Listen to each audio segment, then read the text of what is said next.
Anda telah mengunduh podcast yang dipaparkan oleh Pendeta Dr. Erastus Sabdono ini dari truth.id/voice. Selamat mendengarkan podcast ini. Shalom Bapak Ibu dan saudara-saudara yang terkasih. Di dalam Tuhan, kebenaran saat ini berjudul potensi dosa. Saudara-saudara, di dalam Roma 1 ayat 16-17 firman Tuhan mengatakan bahwa Injil adalah kuasa Allah yang menyelamatkan. Ya, ayat ini sudah sangat populer ya. Sering diperdengarkan atau dikhotbahkan. Apa sebenarnya maksud dari kalimat itu? Injil artinya kabar baik. Kuasa Allah artinya kemampuan atau kekuatan Allah. Jadi kabar baik adalah kemampuan atau kekuatan Allah yang menyelamatkan. Menyelamatkan artinya membebaskan manusia dari dosa. Tentu dosa di sini harus dimengerti bukan hanya menyangkut perbuatan yang dilakukan, tetapi potensi melakukan perbuatan itu yang harus selalu kita ingat. Seseorang yang tidak berbuat salah bukan berarti hidup dalam ketidakbersalahan. Seseorang yang tidak berbuat dosa bukan berarti tidak ada keberdosaan. Yang mau diselesaikan di sini adalah keberdosaan atau keberadaan salah karena adanya potensi dosa di dalam diri seseorang.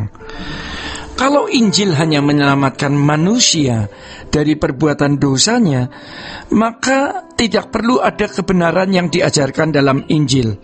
Dan juga tidak perlu Roh Kudus. Tuhan Yesus juga tidak perlu 3,5 tahun memberitakan kebenaran dan menjadi teladan. Jika dia datang menjadi anak tukang kayu, namun tidak dibaptis dan tidak disalib, berarti dia hanya menyelesaikan akibat perbuatan dosa, tetapi tidak menyelesaikan potensi dosa atau kodrat dosa di dalam diri manusia. Justru kebenaran Injil dan Roh Kudus merupakan kuasa Allah untuk menyelesaikan masalah kebenaran manusia, masalah keberadaan manusia yang berpotensi memberontak kepada Allah. Sebab selama masih ada potensi dosa, ya, cikal bakal dosa, berarti masih ada potensi manusia untuk memberontak.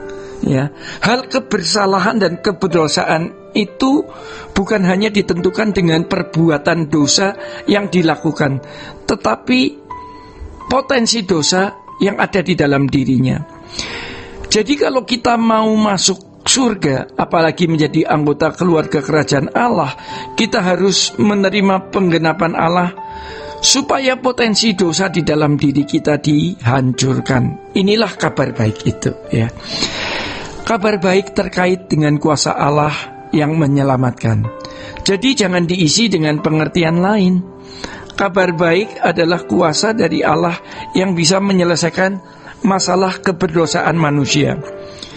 Bukan hanya menyelesaikan akibat perbuatan dosa, tetapi potensi dosa itu.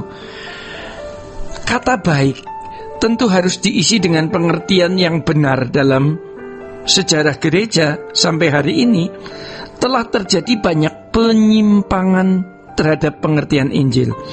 Kata baik sering diartikan sebagai cara mudah untuk masuk surga.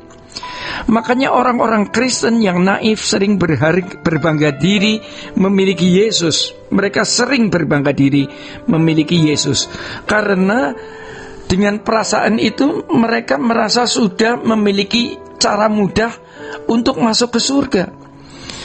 Banyak orang Kristen naif ya, yang mencibir perbuatan baik lalu berkata, kamu berbuat baik apapun tidak akan selamat, karena keselamatan bukan karena perbuatan baik. Tetapi itulah yang diajarkan secara implisit, bahwa keselamatan tidak perlu disertai perjuangan. Perjuangan dipandang sebagai sikap tidak menghargai anugerah, seakan-akan perjuangan dipandang sebagai menyaksikan kasih karunia yang diberikan Allah. Perbuatan baik sering dicurigai sebagai usaha mendapatkan keselamatan dengan cara sendiri. Ya, dikesankan pula bahwa dalam anugerah manusia hanya menerima apa saja yang ditentukan oleh Allah. Bagi orang Kristen pada umumnya, Allah sudah menentukan mereka masuk surga. Tapi ironisnya, pemikiran ini sudah terpola menjadi premis dan landasan berpikir yang kuat. Cara berpikir seperti ini dikaitkan dengan kabar baik sebagai cara mudah masuk surga tanpa perjuangan. Ini salah, ya. Kesalahan ini telah diwarisi dari tahun ke tahun, ya Bapak Ibu.